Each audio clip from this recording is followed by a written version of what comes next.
CONMEBOL অঞ্চলের বিশ্বকাপ বাছাই পর্বের ম্যাচকে সামনে রেখে একাদশে ডাক পাওয়া প্লেয়াররা আর্জেন্টিনা দলের সাথে যোগ দিতে ক্লাব ছেড়ে জাতীয় দলে ফিরছেন। ইতিমধ্যেই দলের সাথে যোগ দিয়েছেন গোলরক্ষক জিরোনি মারুলি, ওয়াল্টার দানিয়েল বেনিতেজ। এছাড়াও ইংলিশ প্রিমিয়ার লিগ থেকে দলের সাথে যোগ দিয়েছেন মিডফিল্ডার এলেক্সিস ম্যাকঅ্যালিস্টার। বুন্দেসলিগা থেকে আর্জেন্টিনা টিমে যোগ দিয়েছেন এজিগুয়েল পালাসিওস। লিগ 1 থেকে যোগ দিয়েছেন অ্যাটাকিং মিডফিল্ডার ভ্যালেন্টিন কার্বনি। এছাড়াও দলের সাথে যুক্ত হয়েছেন প্রথমবার আর্জেন্টিনা দলে ডাক পাওয়া 20 বছর বয়সী তরুণ footballer Nico Paz, Lionel Messi, Rodrigo De Paul, Leandro Paredes, Nicolas Otamendi, Lautaro Martinez, Thiago Almada, Lisandro Martinez, Cristian রোমেরোরা দলের সাথে যোগ দিয়ে অনুশীলন শুরু করেছে।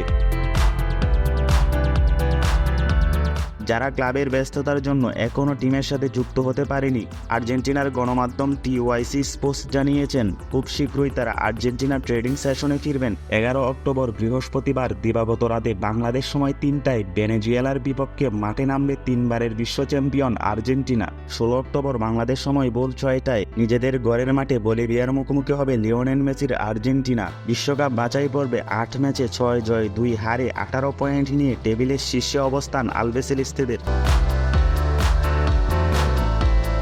সমান ম্যাচে 2 পয়েন্ট কম নিয়ে মেসিদের গাড়ির উপর নিঃশ্বাস ফেলছে কদিন আগেই আর্জেন্টিনাকে হারানো কলম্বিয়া। দক্ষিণ আমেরিকা থেকে পয়েন্ট টেবিলের শীর্ষে থাকা 6 দল সরাসরি অংশ নেবে 2026 বিশ্বকাপে। 7 নম্বর স্থানে থাকা দলের প্লে অফ খেলে নিশ্চিত হবে বিশ্বকাপের মূল পর্ব।